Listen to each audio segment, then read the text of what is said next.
ሰላም ጋይስ እንኳን ደህና መጣችሁ። በዛሬ ቪዲዮ ላይ ስለ ቴክኒካል አናሊሲስ እና ቴክኒካል አናሊሲስ ለመስራት የሚያስፈልጉን ቻርቶች ምን ናቸው የሚሉትን ነገሮች እንደ ኢንትሮዳክሽን በደንብ የምናይ ይሆናል ማለት ነው። ለዚህ ቻናል አዲስ ከሆናችሁ እንኳን ደህና መጣችሁ ብለናል። ስለ ትሬዲንግ እና ስለ ክሪፕቶ ከረንሲ ዲስከስ የምናደርግበት ቻናል ነው። ስለዚህ አዲስ ከሆናችሁ ሰብስክራይብ ማድረግ እንዳትረሱ። ይህ ቪዲዮ ከተመቻችሁ ደግሞ ላይክ ማድረግ እንዳይረሳ። ጥያቄም ካላችሁ ደግሞ ኮሜንት ሴክሽኑ ላይ መጠየቅ ትችላላችሁ። በተቻለኝ ፍጥነት እመልስላችኋለሁ። ቀጥታ ወደ ቪዲዮ እንግባ። እንግዲህ አንድን አሴት ከመግዛታችን በፊት ወይም ትሬድ ከማድረጋችን በፊት መስራት ያለብን የተለያዩ አናሊሲሶች አሉ።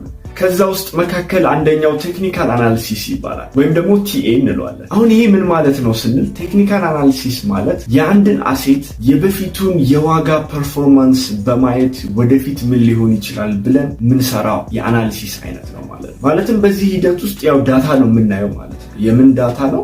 የዛ አሴት ከዚህ በፊት የነበረው የዋጋው ሁኔታ ወይም ደግሞ ቢሄቪየሩ ማለት ነው። አሁን የአንድ አሴት የቀድሞ ዳታው እንዴት ነው ሪከርድ የሚደረገው ስንል ወደ ቻርት እንመጣለን ማለት ነው። አሁን በብዙ መንገድ ሪከርድ ሊደረግ ይችላል። ነገር ግን ኮመንሊ የምንጠቀማቸው 3 አይነት ቻርቶች ናቸው። የመጀመሪያው ላይን ቻርት ወይም ላይን ግራፍ እንለዋለን። ሁለተኛው ባር ግራፍ እንለዋለን። ሶስተኛው ደግሞ ካንድልስቲክ ግራፍ እንለዋለን። ማውንቴንም